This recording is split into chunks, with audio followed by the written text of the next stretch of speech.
Good morning, everyone. This is Marshall Giller bringing you the morning comment for January 2nd. Happy New Year to you. I wish you a successful year of trading with IronFX Global and look forward to continuing our dialogue about the markets. Now, the dollar ended 2014 at its highs for the year as measured by both the most widely traded pair, euro-dollar, and the most widely traded dollar index, the DXY index. It also closed at its high for the year against the Swiss franc and the Norwegian krone, and near its high against the Aussie dollar, the cable, and the Canadian dollar. The Bloomberg Dollar Index opens today above its 2014 peak, demonstrating that the dollar's rally continues into 2015. I suspect that dollar strength will be one of the major themes in the FX market for this year.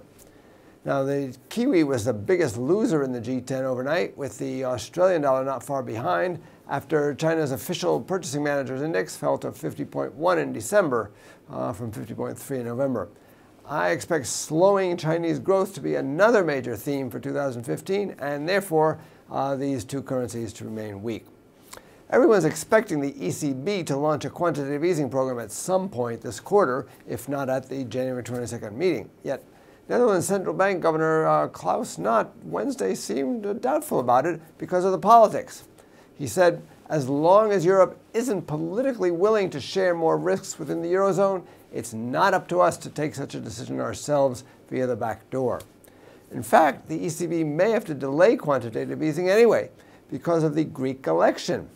The problem is that if Greece isn't in an official restructuring program, then it may not be legal for the ECB to buy its bonds.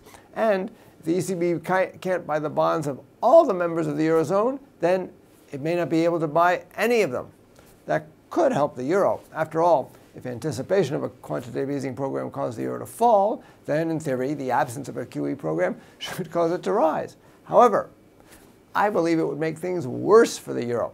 It would mean a slower economic recovery and probably longer and deeper in deflation. It would mean no reason for investors to hold on to their Eurozone bonds, which yield less than comparable U.S. Treasuries in many maturities.